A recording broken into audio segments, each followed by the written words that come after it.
Episode 2। साल 1971 के युद्ध को समझने के लिए हमें इससे पहले के भारत और पाकिस्तान के बारे में थोड़ी जानकारी लेना जरूरी है। सन 1947 में जब भारत को आज़ादी मिली, उस वक्त देश को बंटवारे का दर्द सहना पड़ा था और मोहम्मद अली जिन्ना की मांग पर मुस्लिम मेजॉरिटी एरिया को एक नया देश बनाने की मांग उठने लगी। इस तरह से 14 अगस्त सन 1947 को भारत के ही एक हिस्से को अलग करके एक नया देश पाकिस्तान बनाया गया। मगर पाकिस्तान के बनने के बाद भी समस्या ये थी कि भारत में मुस्लिम पॉपुलेशन ज्यादातर दो हिस्सों में थी। इनमें एक था वेस्टर्न इंडिया में और दूसरा ईस्टर्न इंडिया में। वेस्टर्न इंडिया का मतलब है राजस्थान, गुजरात, पंजाब और जम्मू कश्मीर का पश्चिमी हिस्सा, और ईस्ट इंडिया का मतलब है आज के समय में बांग्लादेश। उस वक्त जिन्ना अपनी मांग पर इतने अड़े हुए थे कि उन्होंने इस बात पर बिल्कुल भी ध्यान नहीं दिया कि अगर किसी देश के दो हिस्से होते हैं और वो एक दूसरे से ज़मीनी तौर पर नहीं जुड़े हुए हैं तो उन्हें संभालना कितना मुश्किल हो सकता है। और फिर पाकिस्तान अस्तित्व में आया। पाकिस्तान को पहचान मिलने के बाद ये देखा गया कि पश्चिमी पाकिस्तान में वो हिस्सा शामिल था जो आज के पाकिस्तान देश का हिस्सा है, और पूर्वी पाकिस्तान में वो हिस्सा था जहां आज का बांग्लादेश मौजूद है। उस वक्त से ही पाकिस्तान की राजनीति में पश्चिमी पाकिस्तान ज्यादा जरूरी भूमिका निभाता था और पूर्वी पाकिस्तान के लोगों को इतनी ज्यादा अहमियत नहीं दी जाती थी। उस वक्त पश्चिमी पाकिस्तान के लोग बांग्लादेश के लोगों को पिछड़ी जाति के लोग कहा करते थे। उनका मानना था कि वो लोग सभ्य नहीं हैं, और उसी वक्त उर्दू को पाकिस्तान की राष्ट्रभाषा बनाने का ऐलान भी कर दिया गया था, जबकि पूर्वी पाकिस्तान में मौजूद एक बहुत बड़ी आबादी बांग्ला भाषा बोलती थी। साथ ही पश्चिमी पाकिस्तान में भी पंजाबी, सिंधी और बलूचिस्तान के लोग अलग अलग भाषाएं बोला करते थे। इस वजह से उस वक्त पूरे पाकिस्तान में इस बात को लेकर काफ़ी नाराज़गी भी देखी जाती थी। साल 1970 में जब पाकिस्तान के अंदर लोकसभा चुनाव हुए तो उस चुनाव में पूर्वी पाकिस्तान के शेख मुजीब उर रहमान जीत गए थे, मगर वो बांग्लादेश के थे। इसीलिए पश्चिमी पाकिस्तान ने उन्हें प्रधानमंत्री बनने का मौका ही नहीं दिया, और यहीं से शुरू हुई बांग्लादेश के आज़ाद होने की लड़ाई। मगर इससे पहले कि हम पूर्वी पाकिस्तान और पश्चिमी पाकिस्तान के बारे में और चर्चा करें, हम ये जानते हैं कि पाकिस्तान के अलावा भारत में उस वक्त परिस्थितियां कैसी थीं। भारत में उस वक्त इंदिरा गांधी प्रधानमंत्री के तौर पर देश को संभाल रही थीं। साथ ही पाकिस्तान के साथ पहले ही 2 जंग हो चुकी थीं, और चीन के साथ भी तब तक भारत एक जंग लड़ चुका था।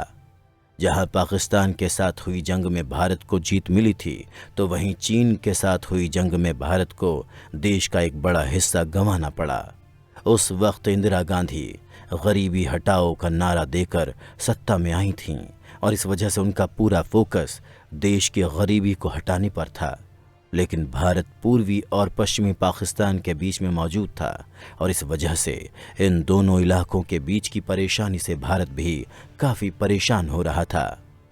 दरअसल भारत की परेशानी की एक वजह यह भी थी कि जब शेख मुजीब उर रहमान को प्रधानमंत्री नहीं बनने दिया गया तो उन्होंने मार्च सन 1971 में एक आज़ाद देश बांग्लादेश बनाने की मांग करना शुरू कर दिया था, और अपने देश के टुकड़े होते हुए देखकर पाकिस्तानी सरकार ने बांग्लादेश के अंदर अपनी सेना भेज दी और शेख मुजीब उर रहमान को गिरफ्तार करके कराची ले आया गया।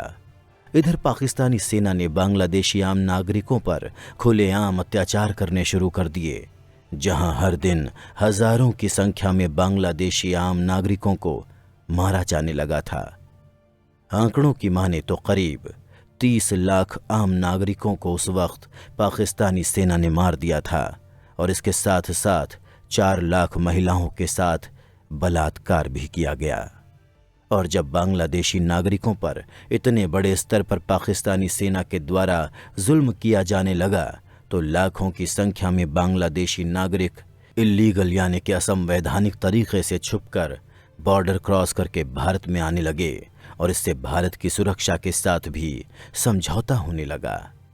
उस वक्त भारत की मौजूदा प्रधानमंत्री इंदिरा गांधी ने इन हालात को गंभीरता से लेते हुए उस वक्त के भारतीय थल सेना के कमांडर सैम मानेकशॉ को एक मीटिंग के लिए बुलाया और उन्हें पूर्वी पाकिस्तान पर हमला करके बांग्लादेश को आज़ाद कराने की मांग की।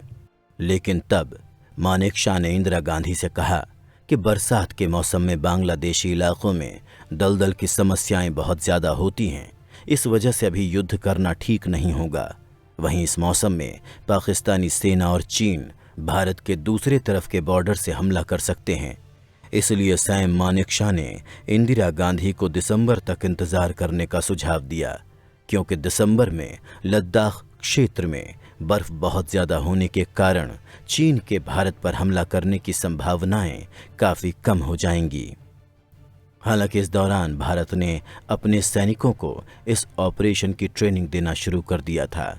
साथ ही साथ भारतीय सेना ने मुक्ति वाहिनी को भी पाकिस्तानी सेना के खिलाफ लड़ने के लिए ट्रेनिंग देना शुरू कर दिया था।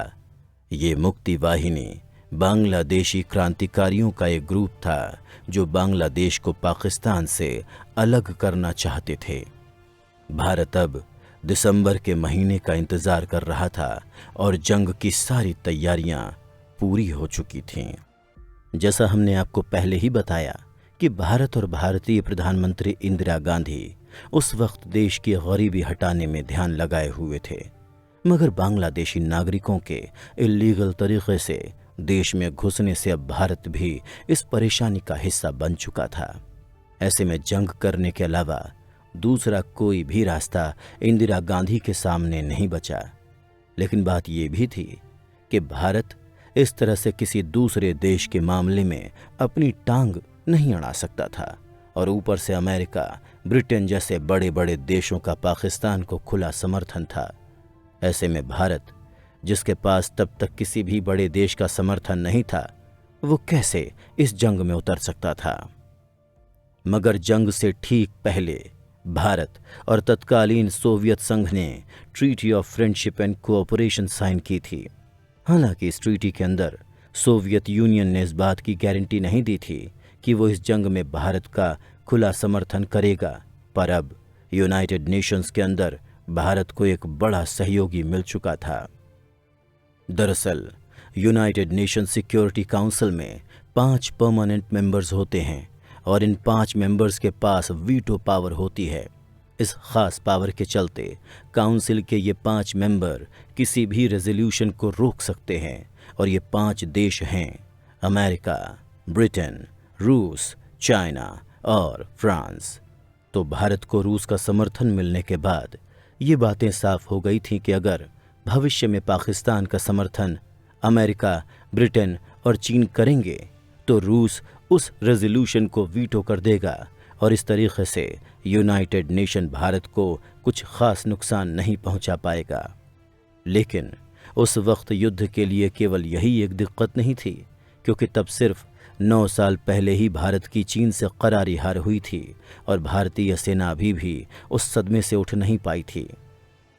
वहीं भारत और चीन का साल 1962 में हुआ युद्ध भारतीय लीडरशिप में बड़ी खामियों को भी सामने लेकर आया था, और इसके साथ ही भारत की विदेश नीति के बारे में भी कई सारे सवाल उठाए गए। उसके बाद साल 1965 में पाकिस्तान ने भारत से जंग की थी। हालांकि इस जंग में भारत की जीत हुई, लेकिन तब भी इससे भारत की इकॉनमी यानी अर्थव्यवस्था पर काफ़ी असर पड़ा था। फिलहाल अब भारत एक और जंग के करीब जा रहा था, और ऐसे में देश को आर्थिक तौर पर भी तैयार रहना था। उधर बांग्लादेश में पाकिस्तानी सेना लगातार आम नागरिकों का कत्लेआम कर रही थी, और इन आम नागरिकों में ज़्यादातर हिंदू नागरिक थे। वहीं भारत में इनके लिए असम, मणिपुर और पश्चिम बंगाल के बॉर्डर इलाकों पर रिफ्यूजी कैंप्स भी लगाए गए थे, जहां पर लाखों की संख्या में रिफ्यूजी रह रहे थे, और देश में इतने ज़्यादा रिफ्यूजी आने से भारत के ऊपर और ज़्यादा आर्थिक दबाव बन रहा था। 27 मार्च सन 1971 को इंदिरा गांधी ने आधिकारिक तौर पर बांग्लादेश को आज़ाद करने की मांग का समर्थन करके एक बड़ी घोषणा कर दी थी। उस वक्त इंदिरा गांधी युद्ध करने की ठान चुकी थीं और उन्हें बस इंतजार था तो सही समय का।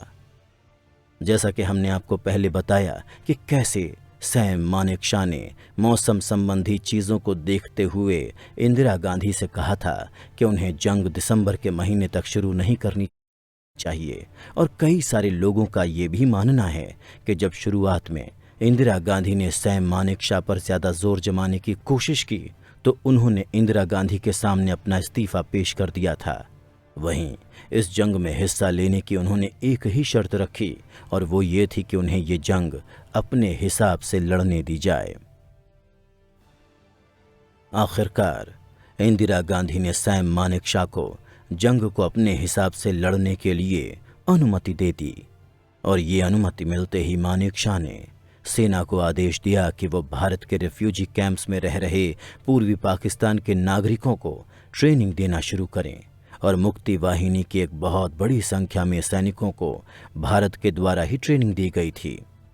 सिर्फ इतना ही नहीं, युद्ध में आधिकारिक तौर पर हिस्सा लेने से पहले भारत की ओर से इंटरनेशनल कम्युनिटी को भी बहुत गुहार लगाई गई थी कि वो बांग्लादेश में चल रहे कत्लेआम पर कुछ कार्यवाही करें, लेकिन उस वक्त किसी ने भी इस बात पर ध्यान नहीं दिया, और इसी के चलते भारत को आखिरकार इस युद्ध में हिस्सा लेना पड़ा। उधर पाकिस्तान में सितंबर साल 1971 के अंत तक एक खास प्रोपेगेंडा चल रहा था। इस प्रोपेगेंडा के तहत पाकिस्तान की बड़ी बड़ी पॉलिटिकल पार्टीज क्रश इंडिया नाम का कैंपेन चला रही थीं। इस कैंपेन में ये पार्टियां पाकिस्तानी सेना पर भारत के खिलाफ जंग शुरू करने के लिए दबाव बना रही थीं। वहीं जब पाकिस्तान की पॉलिटिकल पार्टीज़ ने यह देखा कि पाकिस्तान की बड़ी जनसंख्या इंडिया पर हमले का समर्थन करती है, तो उन्होंने भी जंग को शुरू करने के लिए तैयारियां शुरू कर दी थीं। ये भी एक सच था कि पाकिस्तान के मन में भारत में रहने वाले लोगों के प्रति काफ़ी ज़्यादा नफरत भरी थी। वहाँ अक्सर ये कहा जाता था कि भारत में रहने वाले हिंदू गंदे और कमज़ोर होते हैं और वो अभी हमसे जीत नहीं सकते हैं। इस प्रोपेगेंडा ने भी पाकिस्तान को भारतीयों के खिलाफ युद्ध छेड़ने के लिए उकसाया, जिसका खामियाजा उसे अपने देश के टुकड़े करने के साथ चुकाना पड़ा था।